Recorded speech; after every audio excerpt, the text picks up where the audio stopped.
As much as you want to be in control, you are not in control. Yes, there are some things that we are responsible for. There are some things that we have to put our hands to. You don't know when the outcome that you're desiring to reach, you don't know when it's going to show up. We all have gifts and talents that separate us from everybody else, depending on how you were made.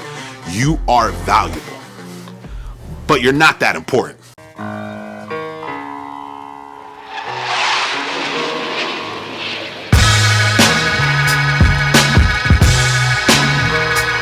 What's going on, everybody? Appreciate you guys locking back in with me for another compelling thought.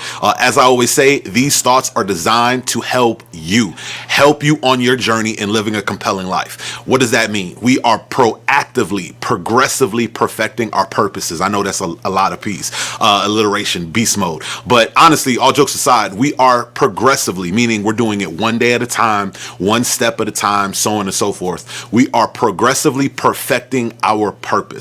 I personally believe that everybody here, everybody watching, everybody was born with a purpose, a unique gifting, talents, abilities that separate us from everybody else. And my journey is going to look a little bit different than your journey. But either way, if we work on perfecting our purposes, man, our lives will absolutely change for the better. So one thing that I want to share today, and I'll just go right to the title. These are some compelling reminders. Life is moving at such a fast pace. It's moving constantly. Here in America, we're all about progression, just our day-to-day routines, our day-to-day cycle. Life can tend to move so fast. And oftentimes we have to pause, reflect, recalibrate to make sure that we're on the right track and make sure that we're going where we ultimately desire to go. So I was reminded recently, hey, pause. Take that Sabbath really and just reflect, recover, rest, all of that good stuff. So during that time, there's some thoughts that I have to constantly revisit. There's some thoughts that I have, there's some reminders that I have written down that honestly, it keeps me grounded, keeps me level-headed, keeps me humble, that we have to constantly reflect and remind ourselves periodically. Maybe that's once a week, maybe that's once a month, maybe it's once a day. But honestly, we have to take that time to do that and just remind ourselves of who we are, where we're going, recalibrate the vision, all that good stuff. So I wanted to share some of my compelling reminders, whether through thoughts, personal revelations, conversations that I've had with coaches, books. There's some thoughts that kind of keep me grounded. One of those, first and foremost, is honestly probably the most groundbreaking for me, as well as the most revolutionary for me. You are not in control. I write it down and it's literally in bold. I have it written down. You are not in control. Believe it or not, as much as you want to be in control, you are not in control. Yes, there are some things that we are responsible for. There are some things that we have to put our hands to. Faith without works is dead, all that good stuff. Yes, we have to put in work, but you are not in control. You are not fully in control of the outcome. You are not fully in control of the outcome, of how it's all going to play out. And I have to constantly remind myself of that. Yes, you have to plant the seed. Yes, you have to, fertilize the ground, cultivate the ground, all that good stuff. Yes, plant the seed, water it. I'm going to do all that I can do. I'm going to do the ordinary, but the extraordinary that I'm believing for, the huge, large, big, audacious goals that I'm chasing after, the things that I'm desiring to see on the other side, the impact that I'm desiring to have on the other side, the influence, all that good stuff, I'm not fully in control of that. There's a lot that's out of my control. And it keeps me humble. It keeps me grounded in a sense of, you know what? I personally believe there's a higher power. I personally believe there's a God. And I'm not in control. So once again, yeah, there's some things that I need to do. I say that sometimes, and depending on where you are in life, depending on your personality type, so on and so forth, they'll hear that and go, oh, well, I'm not in control, so I might as well not do anything at all. No. You have to live a balanced life. And this is why it's a constant reminder.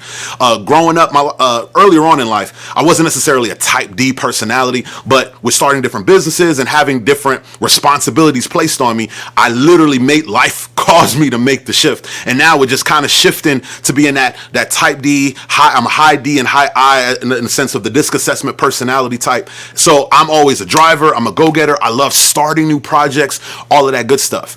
As much as I want to start new projects, as much as I want to start new businesses, as much as I'm believing for so much more, I have to constantly remind myself, Jay, steady the pace. Just keep going. Check your progress, all of that good stuff. Build the right habits, build the right routines, all of those amazing things. But ultimately, I'm not in control. And that's a compelling reminder that I have to keep myself grounded in the sense of, hey, you don't know when the fruit's going to come.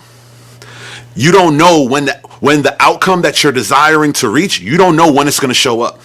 I literally went through a season recently. There was like a few weeks, maybe a month period where there was something that I was just putting in work on for months prior, and I thought it was going to happen within a certain time frame, and it didn't happen. And I was a little defeated. I was a little frustrated. And in those reflection times, I had to remind myself, hey, you're not in control.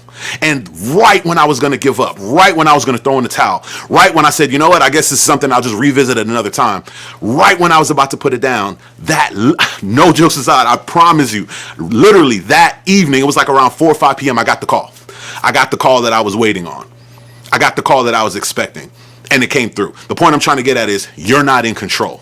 And that's something that we have to remind ourselves periodically. Yes, there are some things you are responsible for. Yes, there are some things that we have to put our hands to. Yes, there are some things, like I said before, we will be responsible for. It's not just going to happen on its own. Yes, there are some things that you have to put your hands to. But ultimately, after you planted a seed, after you watered it, after you did all you could do, eventually you got to release. You gotta let go and go, you know what? I'm not in control. It's in God's hands now. It's out of my control. It's gonna happen one way or the other. I did my part. I did the ordinary. Now I'm just gonna believe for the extraordinary to happen. So that's a compelling reminder that I have to constantly revisit to keep myself grounded, as well as, honestly, it removes a lot of the anxiety. It removes a lot of the pressure. The more you grow, and the more you become responsible for. I shared a video recently, with more comes more. So with more money comes more responsibilities, with more income, with more influence, I should say, it comes with more opinions. It comes with more people wanting to give you ideas. With more comes more. And a lot of times we have to remind ourselves, you know what? Let me just prepare myself for the more. Let me just do what I need to do on my end. But at the end of the day, when the increase is going to happen, I just want to be ready for it. Right? All right, let's go to the next reminder. Another thing that I try to reflect on and remind myself of periodically is I'm valuable, but I'm not that important. I'm valuable, but I'm not that important. Let me break that down a little bit. I start off with saying, look, I'm valuable. Once again, depending on where you lay right now on the spectrum, you may be a little bit more on the, I don't want to say cynical side, but you may be a little bit more hard on yourself. So I want to start off with saying you are valuable. I want to start off with saying that right off the bat. You are valuable. You do possess something that's unique. As I shared in the beginning, I believe every single one of us were designed with a purpose. We're made on purpose, for purpose, all of those cool sayings. I truly, honestly believe it. We all have gifts and talents that separate us from everybody else, depending on how you were made. You are valuable, but you're not that important. I hate to burst your bubble. You're not that important. Maybe you're on the other end of the spectrum where you just walk around like your stuff don't stink. Maybe you just walk around like, you know what? I'm the man. I'm the girl on campus. I'm whatever. You know, this business wouldn't stand without me. Depending on where you stand, depending on where you lie on the spectrum, I want to start off by saying, yes, you are valuable, but you're not that important. So what do I mean by that? As much as I love my wife, and as much as my wife may love me, I'm valuable in the sense of I play a role in her life, but I'm not that important. If anything were to happen to me, I would want her to be remarried, and unfortunately, another guy would take my spot. I remind myself of that to go, you know what, Jay, you got to make sure you're on your A game. You got to stay on top of things. My daughter, I can speak so much life into her life. I can speak so much life into her.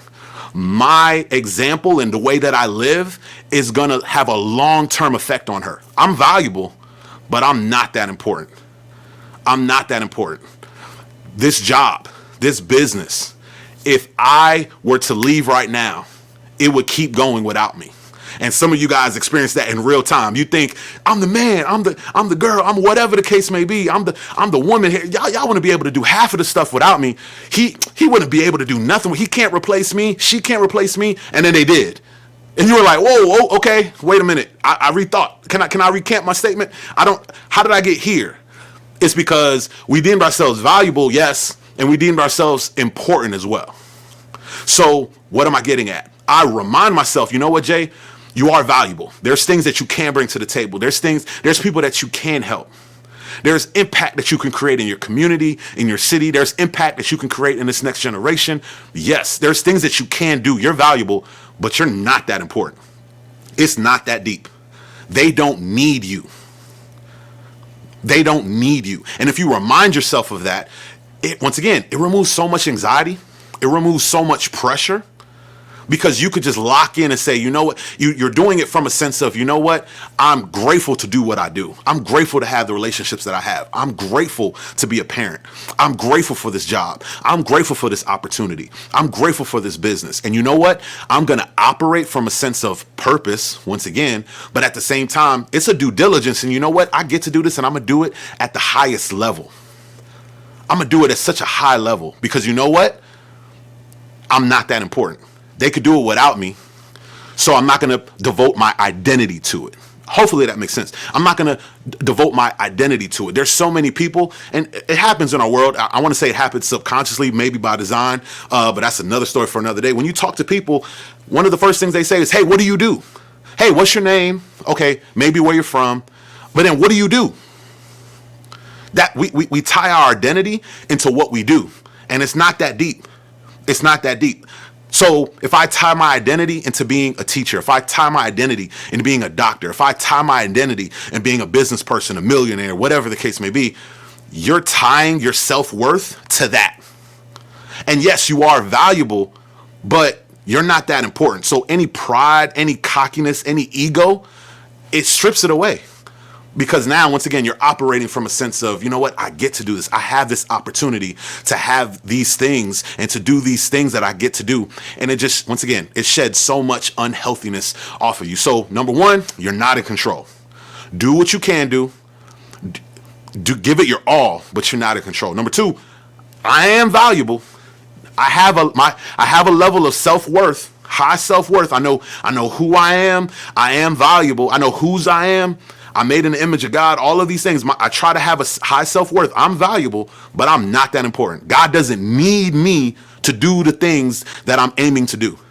To sum it up, God doesn't need me. These people don't need me to do the things that they're desiring to do the things that I'm doing. I could be replaced. So with those two reminders, with those two thoughts at the top of my head, it kind of leads me automatically to the third reminder. And it's a compelling reminder. And I use the word compelling reminders to go, hey, this is something that'll jolt you and stop you in your tracks. It'll halt you to say, okay, hey, this is a reminder. One of the biggest compelling reminders is that you're going to die one day. You are going to leave here one day. You are going to leave this earth one day. You're not going to be here forever. I shared a video recently about procrastination and how procrastination is robbing you from the success that you want. This idea of, I'll do it later. I'll do it next week. I'll do it next month. I'll do it next year. This book idea, it probably will help people, but I got too much stuff going on. This business will probably help my family, but I'm too busy right now. Yeah, I know I need to pour into this relationship, but she'll always be there. You know what? I know I need to pour into this marriage, but he ain't going nowhere. This mindset of procrastination is killing and robbing so many people from the life that they want. And it comes from a sense of pride to think that you can control time. So I use the word compelling reminders because there's a few people that I think about. I think about my man Kairos. I might have shared it in a previous video. I think about my man Kairos. I met him at work, developed a relationship. He was relatively young, or not just relatively young. He was extremely young. What am I saying? He's extremely young, but he died of cancer at 20 years old. He died of cancer at 20 years old, brain tumor. And I remember he was engaged. I remember talking to him about his wedding. I remember talking to him about him and his potentially wife or soon-to-be wife traveling and the different ideas that they wanted to go to for their honeymoon. I remember having that conversation with him. And he's no longer here. I think about those individuals, I won't bring up their names, but car accident, close family member, car accident, in her 20s, newborn. And now that individual has to grow up without a mother. I think about these individuals that they had desires, they had aspirations, they had dreams, they had hopes, they had wishes, they had things that they wanted to do. We've probably heard that saying that the most expensive place or priceless place in the world is the graveyard, because so many dreams, so many hopes, so many desires, so many revolutionary ideas went with those individuals to the grave. I don't want to be morbid. What I'm getting at is, honestly, we walk around with that. We don't think about it every now and again. And I know some people go, well, I don't want to think about that. Life insurance, I don't want to think about that. It's going to happen. And it's a reminder. It's something that I don't reflect on every single day. I'm going to be honest. I want to be positive. I try to be a positive, optimistic person. It's something that I don't think about every single day. But going back to compelling reminders, I have it written down in that page of my book where I literally go back. It's like a journal. I go back and I have those thoughts that I reflect on. And I go, you're going to die one day. You're going to leave here one day. I have legacy circled around it. I have a few words and I have some circles around. Legacy is one that I circle around it. And I go, what are you doing to build on that legacy? What are you doing? I have people's names that I have written down. What are they going to say about you? One thing that I want to share as I close up here is people won't judge you by your intentions. They're going to judge you by your actions. I'm going to say it again. People won't judge you by your intentions. They can't, because it's up here. I intend to do certain things. I may intend to get my wife flowers. I may intend to fix that thing in our house that my wife asked me to fix. True story. For the last couple of weeks, I'm going to fix it. I promise. Once again, I intend to do it this weekend. We intend to do certain things. They're not going to judge us off of our intentions. They're going to judge us off of our actions. And when I say judge, meaning that thought that they have in their mind that when they think about us, it's off of our intentions. It's off of our actions. It's off of what we actually did, not what we intended to do. So as I wrap up, I just wanted to share some of these compelling reminders. I'm going to drop a few more. I'll probably do another video just so you guys can, once again, as we are on this journey together, I want you to I want to share with you some of the things that has revolutionized my mind, my thoughts, my way of life, my patterns, my routines, and hopefully it'll do the same for you to be a catalytic spark into shifting you into pursuing your purpose and maximizing your life. All right. As always, I ask for a few things. If you found this valuable, go ahead and hit the like button. Go ahead and leave a comment. Let me know what you think. Maybe share with an individual that you think it would add value to them. And if you haven't done so already, come on this journey with me. Join the tribe, subscribe, and I will see you guys next time. Peace.